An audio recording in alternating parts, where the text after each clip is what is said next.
Hello and welcome to my little inside of my little worthless world. I do a lot of thinking and a lot of listening to other smart people online in the world. And of course, I don't agree with everything everyone says, and I'm sure you don't either. But most of the stuff that I say you probably wouldn't agree with. But there's certain things that are worth considering if you haven't, if you haven't even had a chance to really go down that road. For example, for example, I commute. This is basically what I want to talk about. Is I commute to work every day. It's anywhere from a half an hour to an hour. And it's very easy to get disrupted by the people around you, people in their cars, people on your ass on the freeway, people cutting you off, trying to hit you in your car. All that's humongous. These are all humongous factors that get in the way.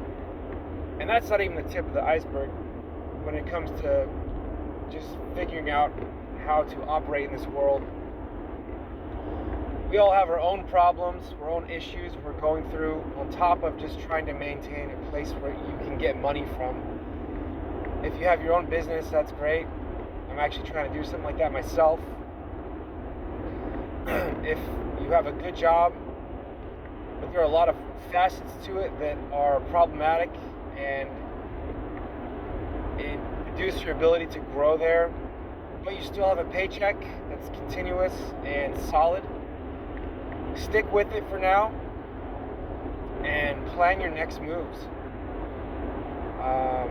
It's easy to stay somewhere for a long, long time and become an awful person because of the awful people around you.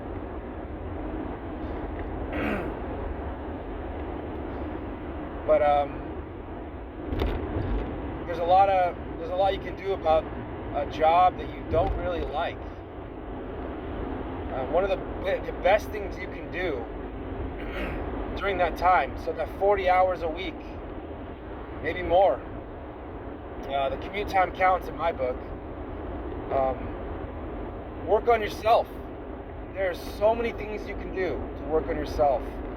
Get yourself a little set of headphones and listen to podcasts that are motivational, self-benefiting, funny podcasts. Exercise, the body, moving around at work as much as possible. I see people sitting at their office desks all day long, and while some people, the case is they don't have an option to get up and move around, most of them do. I try to move all day long. I have a little counter that I wear, and I try to get as much as I can every day on the clock, right? So, those are two things you can do right there. You can try to eat better every day. You can try to talk less to people to reduce how much you're showing yourself to them if they're problematic. One of the biggest things I see at work, and I'm a victim of it myself, is not using emotion to convey a message versus just facts. If you can simply convey a message on your behalf that is only factually based versus emotional based, you don't got to worry about how the person you're speaking to or the people you're speaking to take or perceive that message. Just know that you are specifically trying to deliver it with no emotion. The workplace isn't about emotion for the most part. I mean, I'm sure there's some jobs that do run on some sort of emotional, but it's more than likely going to be a professional environment, even in the most outlandish scenarios.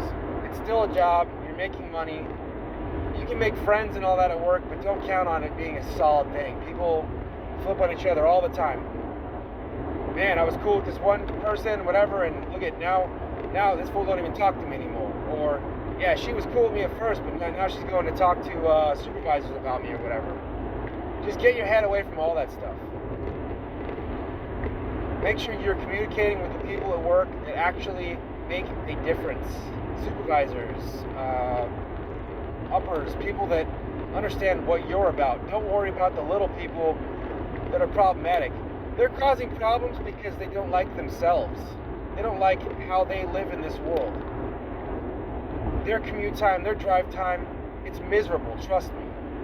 Don't let them make you a miserable person.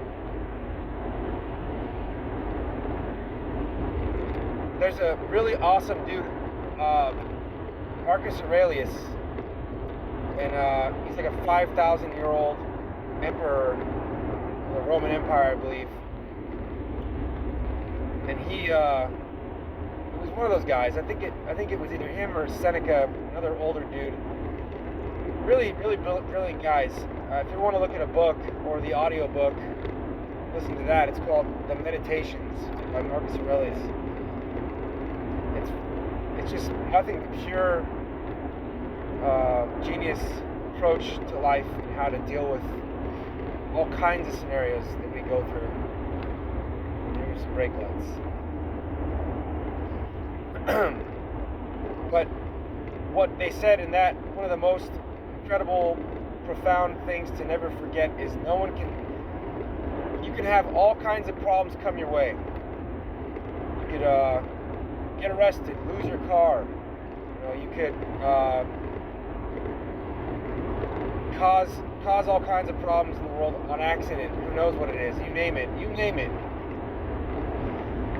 If it doesn't destroy your character, who you are, as your person that you know, you will bounce back from it. Period. That's a fact. Don't ever let them take your character.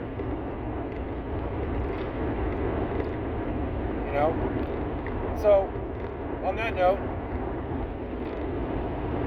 I hope this audio is coming out decently clear. It's kind of a boring visual and all that, but it's not about the visuals, it's about the message, I think.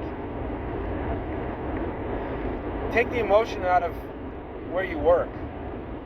You can be emotional at home with your spouse, with your family, that's what it's for. The emotion at work should be reduced as much as possible, and I've been trying to be better at that myself. It's not easy. But they say in anything the mind gets good at, the saying is, wires that fire together, wire together. What's that mean, right? So it means, for example, when I drive a car on a freeway and someone cuts me off, it pisses me off. And I want to maybe flip them off. I do. And I'm still learning to not fire that way. If I could fire in a way that maybe lends itself the situation to see this person that, hey, they might just be just like me. I'm not perfect. And I've cut people off before. Maybe they're in a hurry. Maybe they've really got to go find a toilet. I don't know. Maybe they're scared of something. Maybe someone has a gun to their head in the car and I can't see it. So firing in a different way around people all around you is paramount to make your brain react different to every situation. And again, I'm a victim of my own mind. Big time. I can behave awfully sometimes. The things I told a man the other day in traffic, I verbally decapitated this man. Trust me, it wasn't good. He didn't want any of it, but the way he behaved was terrible, and the way I behaved was just like him. So I thinking about it the next day, I don't want to be like that. Well, how does that happen? How do I not become like that? I have to fire differently in my mind so those wires don't keep firing the same way. I want to find a different circuit to run in my mind whenever I run across that situation at hand.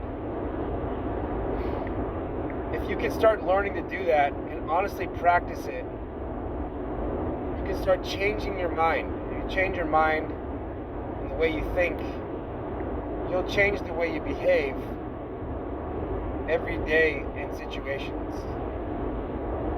You ever see somebody walking around the streets, flailing the arms around and kicking dirt, making a mess? Yeah, there could be some mental health there. I mean, it starts somewhere, you know? I guarantee you, if I haven't started working on myself, I would probably be on that same path to being an awful person the rest of my life. But I have, and we all have, responsibility amongst each other to make ourselves better. And this is advice for myself.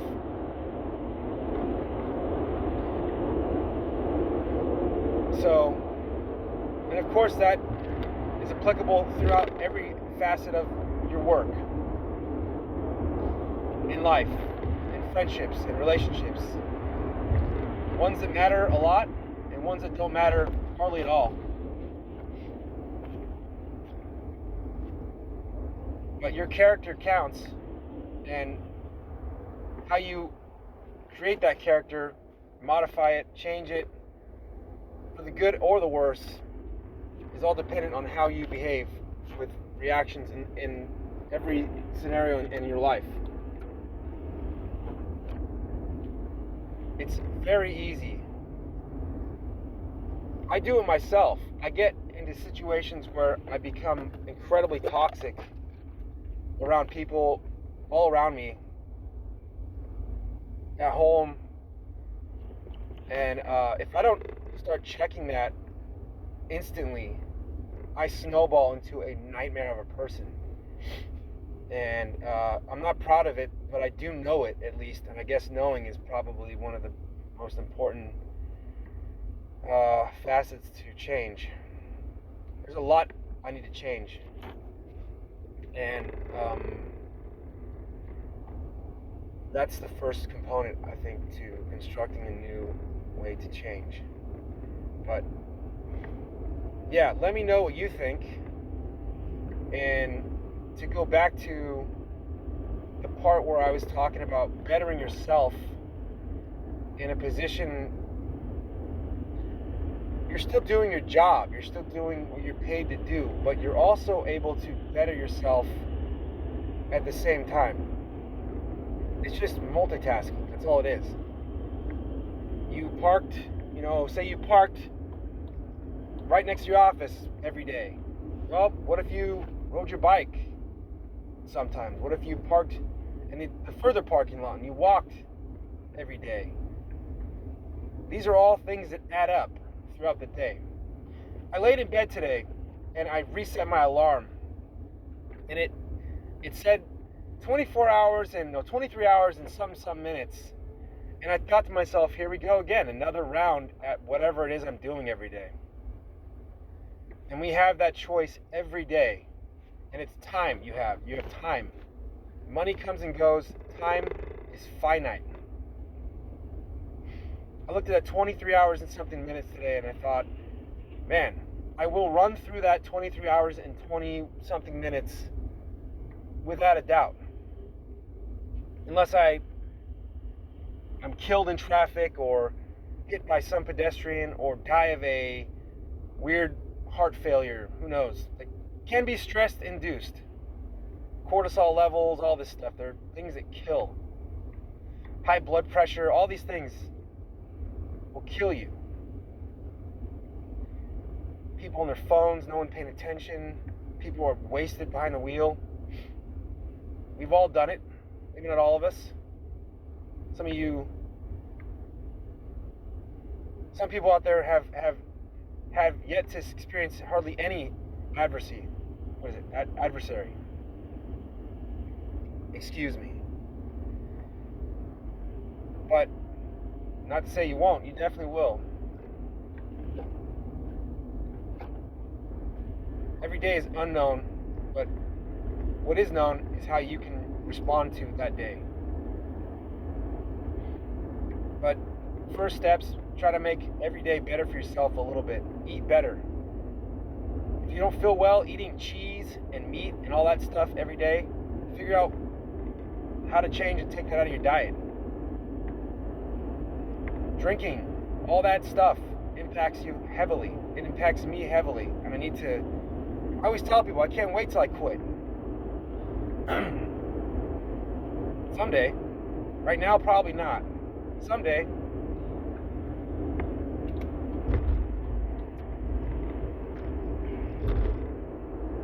Increasing your health every day, however you can, is easily one of the not easiest. It's one of the hardest tasks to overcome, is becoming healthy. But it's not a sprint race, this health part of physical health. And there's mental health, of course, which I suffer from heavily. Physically, I'm doing pretty good. Mentally, not so great. But the physical aspects, you could bang out 50 push-ups. It takes maybe 15 minutes if you're doing it slow. And I'm not saying anyone can do push-ups. Every single person can do push-ups. You can walk more. You can eat better. These are all things that are free. You're not paying a cent for it. Don't worry about having to go buy Lululemon and new workout gear and new Beats headphones. Don't worry about all that stuff. Just go start moving. Get out and do something. If you can choose to put a bag of chips down and eat some watermelon or eat a nice pear, go walk around Sprouts or one of those Whole Food places, or even just a farmer's market, and look at all the great food you can eat. It's easy to settle for less when it's just right there. Trust me, I get it. I go to 7-Eleven every day, and it's a joke at what they offer in there. There's no doubt people are having trouble making good decisions when everything they offer is garbage. I think a watermelon costs $5.99, and it looks like crap.